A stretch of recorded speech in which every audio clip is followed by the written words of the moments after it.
Let's imagine something that seems absolutely impossible.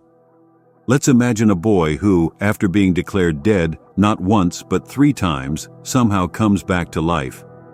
But when he opens his eyes, he not only brings the gift of a second chance, but also carries a message, one so deep and surprising that it seems to transcend the limits of our earthly experience.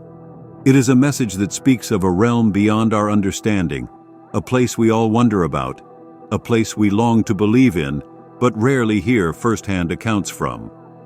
This is the extraordinary story of Landon Whitley, a boy who traveled to the very edge of life and death, ventured into the unknown, and returned with an urgent warning for all of us. Landon claims he met Jesus in the afterlife. What Jesus told him is something you need to listen to, especially if you've ever questioned the existence of an afterlife or wondered what awaits us when we take our last breath. This is a story that can provide the answers you've been seeking, answers that defy logic and shatter any lingering doubts. It's a story that will take you to the heart of a divine mystery, leaving you reflecting on the very essence of life, death, and eternity that might lie beyond. But before delving deeper, if you've ever been intrigued by stories that make us question our understanding of life and its purpose, don't forget to subscribe and click the notification bell. Believe me, you won't want to miss what comes next. Everything began on a normal Sunday morning in 1997.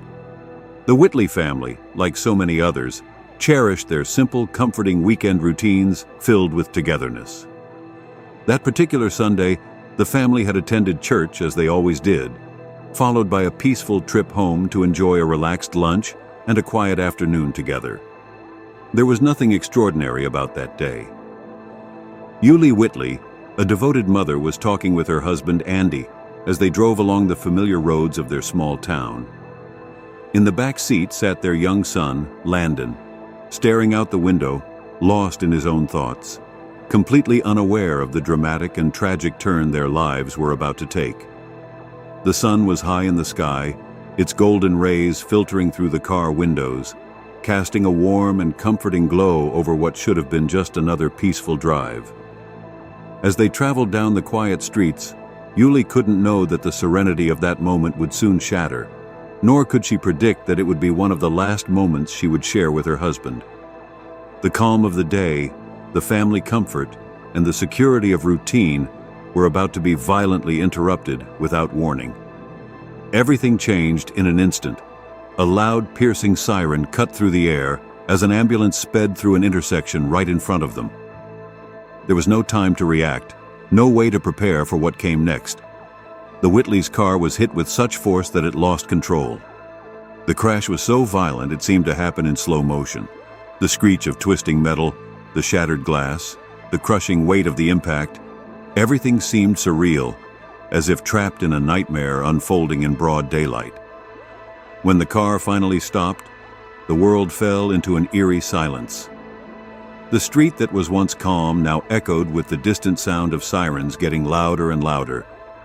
Emergency services arrived at the scene, and it was immediately clear that the situation was desperate.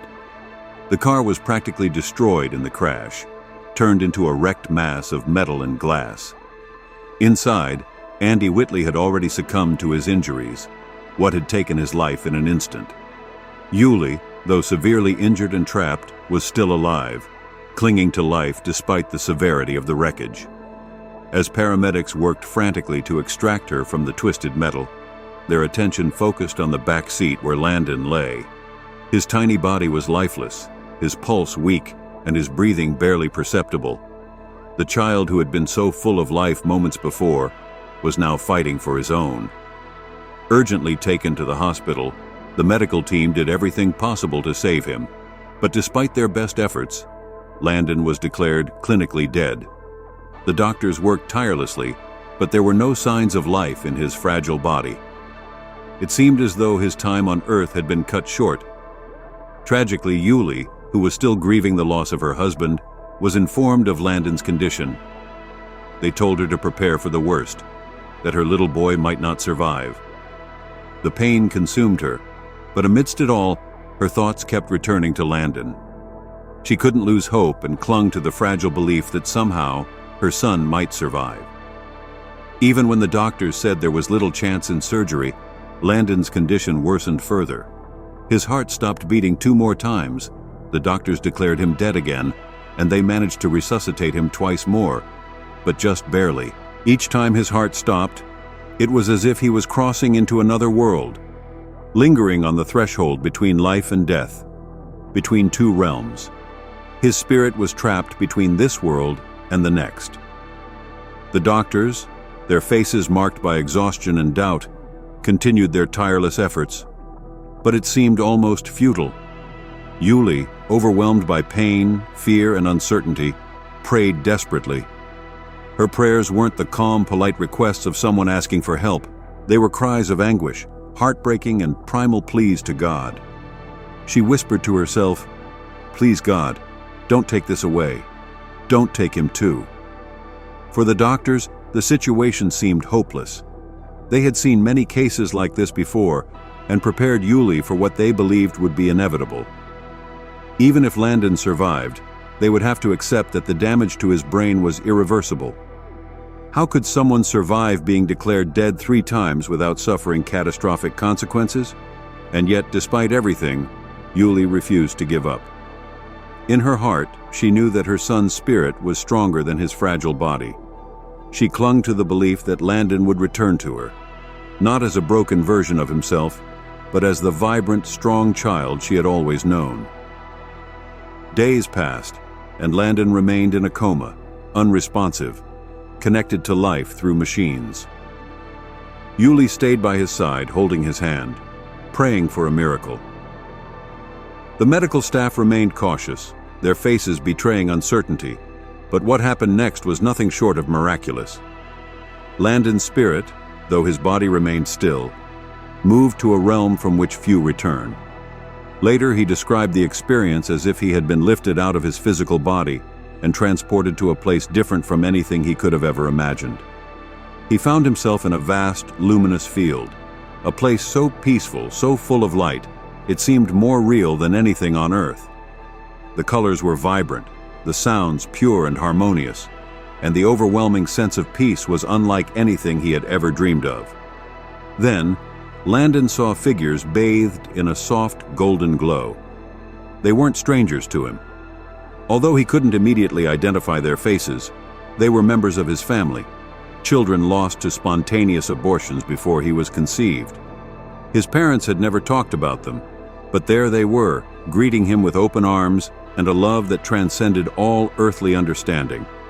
But it wasn't until much later that Landon would fully understand the truth.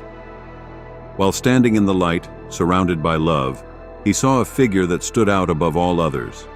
A figure of light so radiant, so full of love, it was beyond anything he had seen before. Jesus. There was no need for introduction. Landon recognized him instantly. The moment their eyes met, a deep, indescribable peace washed over him. Jesus looked at him not with judgment, but with profound love and compassion. It was then that Landon received the message he would carry with him for the rest of his life.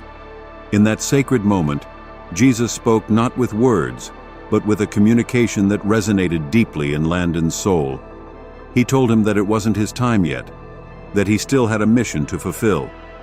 Landon's purpose was not yet complete. He needed to return to Earth to share the message that heaven is real, that life continues beyond the grave, and that each person has a divine purpose. Landon felt an overwhelming peace, but the idea of leaving that place of light and love was difficult. It was a home different from anything else. But he knew he had to go back. He had to return to the world of suffering and pain where his family needed him.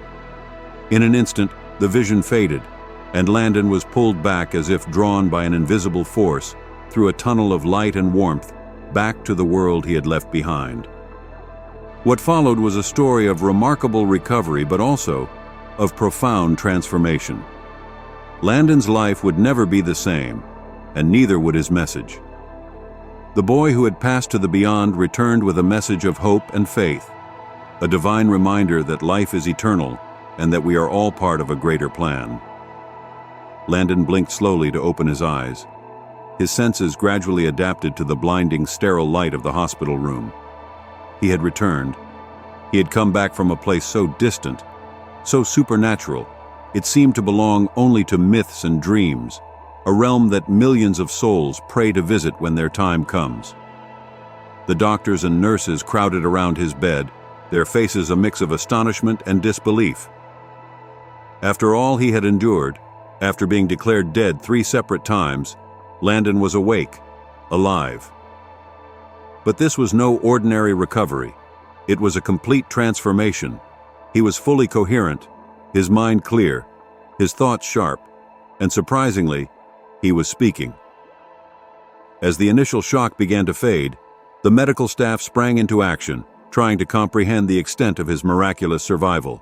They had seen many near-death experiences before, but never one so specific, so detailed, and so eerily precise. Landon's words defied all scientific explanations they could offer. What had really happened? How could he have seen and experienced things he shouldn't have known? The answers eluded them, but the questions hung in the air, unanswered and unresolved. For Yuli, it was a moment of joy and sadness, a deep mix of relief and lingering pain. Her son had returned alive, whole and present, with a message of hope that was both a blessing and a burden. However, the pain of losing her husband Andy still gnawed at her heart, and no miracle could erase that pain. But as days passed, Landon's recovery continued to amaze everyone around him. His battered and bruised body healed with unexpected speed. His mind remained alert, and his spirit was unshakable in the face of the trauma he had endured. It seemed to shine brighter than ever.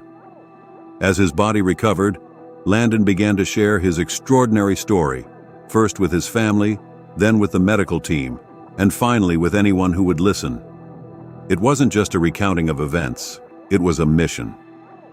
Landon spoke with a wisdom that didn't match his age, as if he had been touched by something much greater than himself, something that had imparted knowledge that transcended his earthly existence. His words didn't just refer to the beauty of heaven, but to his purpose. He spoke of the love he had felt, the overwhelming peace that had enveloped him, and above all, he spoke with certainty about the reality of heaven, a place where love, light, and reunion awaited those who believed. He shared the message he had received, clear and unwavering, that heaven is real, that life continues beyond the grave, and that every person has a divine purpose. Landon felt an overwhelming peace, but the idea of leaving that place of light and love was difficult. It was a home different from anything he had known. But he knew he had to go back. He had to return to the world of suffering and pain, where his family needed him. The path wasn't easy. Landon's recovery was marked by physical therapy, surgeries, and moments of frustration. The scars from the accident, both visible and invisible, were constant reminders of the trauma he had endured. However, despite everything, Landon remained steadfast. His strength wasn't just physical, but also spiritual, emotional, and mental. It was the strength of someone who had seen beyond the veil, who had felt the love of heaven, and who had returned with a purpose. His near-death experience wasn't just a fleeting glimpse into the unknown, but a calling.